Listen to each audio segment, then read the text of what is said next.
bomb Iran played a part into this, it kind of felt like, how? But at the end of the day, it does show that he is at least kind of about that life. Like most US presidents, probably not getting on board with that.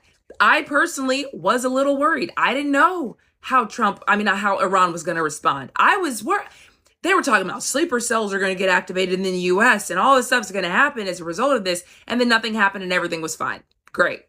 But because countries do know there is a bit of a wild card with Trump, like you really don't know what he's going to do, then maybe that's good.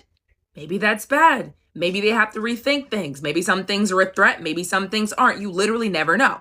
So we'll see what happens. Okay, comments. China told everyone it's all made in China. No, literally. If I got anything from that China/US thing, it's that I did not realize how much China really could just like turn the tap off. But in that sense, China relies on US consumers a lot. So could Trump. And that's what Trump basically said in response. And I'm not, trying to be, pro-Trump, but like if Trump's doing good things and Trump's the president, so I'm talking about what he's doing and this is everything styled back. So, that's what Trump said. That's nothing to worry about right now. And it's fine. But yeah, it is interesting that so much of our tech and so much of our military depends on stuff that China produces. China does not produce our weapons, but they produce the rare earth. They process, and I think they produce and process. I can't remember the terminology, but they process the rare earth. I think like 90% of it that goes into some of this weaponry and goes into some of it. So it's like they don't make it, but it would be extremely detrimental, and for the tech sector as well. So what do you do when like the number one and number two economies are saying like, we're going to F all y'all, it's like, oh my God, that's why the stock market tanked. Cause it's like, wait a minute. So yeah, that ended up being nothing. Okay. Bibi set that up for Trump to eliminate nukes for Iran. I see that whole thing again with the whole, we nuked Iran and it's obliterated. It's not obliterated.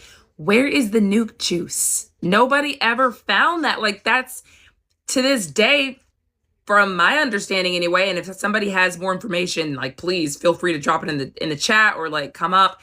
But the stuff, the uranium that they were enriching to potentially make into a nuclear bomb, because that's what they were doing. They're allowed to have nuclear facilities to enrich that uranium to a point that it powers buses, I don't know, refrigerators, whatever it might power. Just, household things, nothing that's that big of a deal. But if you enrich it to a certain point, I think like 90% enrichment, it can become a nuclear warhead. So that's what Netanyahu was saying. Like they're out there, they're enriching this uranium, and it can become a nuke. They're so close to making a nuke. That's what he's been saying, honestly, for decades. Nuke juice is just like the easiest way to like put it. It's enriched uranium, but call it nuke juice. The juice that would make a nuke. And yeah, man. So they've been saying that for a while, and I guess we just finally believed them and went after it, and nobody could find it afterwards. So the thought was, did they just move it? Do they still have it then? Now are they just pissed? Did they destroy it? And I don't think anybody ever answered that question. The closest I heard anybody answer that question was JD Vance talking on, I think, Fox News or one of those outlets.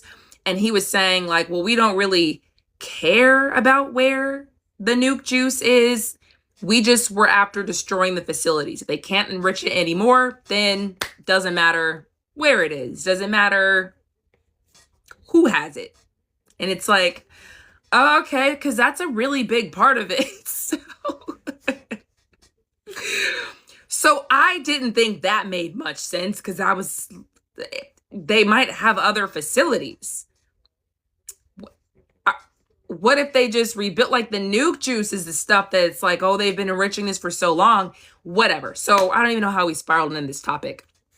The point that Trump actually tagged along with Israel and bombed Iran when nobody really thought he was going to do that, does give you that element of, yeah, you never know. You never know.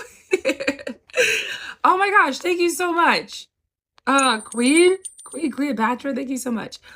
Okay. Wow, thanks, guys. Let's go. Come on, Carrot. Buried so deep, it'll take years to dig up. And that's what I was frustrated about, boss, because I thought the US got involved to destroy their nuclear capabilities. Like, it's done. It's over. The nuke juice, the uranium, blown to smithereens. The nuclear facilities, blown to smithereens. If they just buried it so deep it'll take years to dig up, then we're gonna be having this conversation again in a couple of years. 5 years, 10 years. Is it now our kids or our grandkids hearing constantly that Iran is really close to a nuclear weapon? We've just pushed this conversation down the road. That's why the actual uranium was a big deal. That turns this from, oh yeah, it's destroyed, to, okay, yeah, just give us another 5 years and we're going to be back in front of you guys saying that Iran is really close to making a nuclear weapon once again, except for now the US will have bombed them and they'd be potentially really close. So we'll see what happens. It's just, we'll see what happens. Israel and Iran has American fighter jets. You're saying they are basically on both sides of this. They've been fighting since page 5 of the Bible. Stop. No, that's comedy. At last, we're at the peace route. Amen, Henry Perez. That's all you've been saying for weeks. Peace. Man, have you heard about what's happening in Madagascar? But what's up, though? Gentleman Toyin, thank you so much. Appreciate you, Ben. I know I missed some other comments. I got to the bottom and I got distracted. Here we go. Buried. I got that one. Israel. The Israel deep dive is evil, you're saying. We don't believe them. Let them move it. We let them move it. We don't believe them. We let them move it. Are you still talking about Iran? The juice is gone. Gentleman Toyin, thank you so much. I've been saying it for years. It's weird when they have any conflict at all. China and US is too interconnected. And that's what this actually taught me, Love 2040. Like, it was a big deal when China did that, because it's like, yeah, I can literally turn off the tap whenever I want. But then when Trump was like, yeah, okay, additional 100% tariffs, boom, now what? It's like, yeah, like, what do we want? Mutually assured destruction here? Like, this is, we can just both go down? I don't want that. Like, Tatom, thank you so much. Let's go. What? Thank you. I appreciate it. Peace is paramount. Amen to that. Okay. Did I get to all of the comments? Well, the rest have disappeared because they went up too much. But if you want to say it again, I'll try to get to it. But yeah, man. Okay. So what else? So I'm only going to bring this up because it plays into kind of some other things we've seen, and the fact that the US is kind of dancing around civil war. Does it actually get to a point of civil war? I don't know. But I've been saying for months on this app here on Bigo that people are being pushed, poked. People are being poked. And it seems like they're trying to get people so mad that they start just like rioting in the streets. And that's not just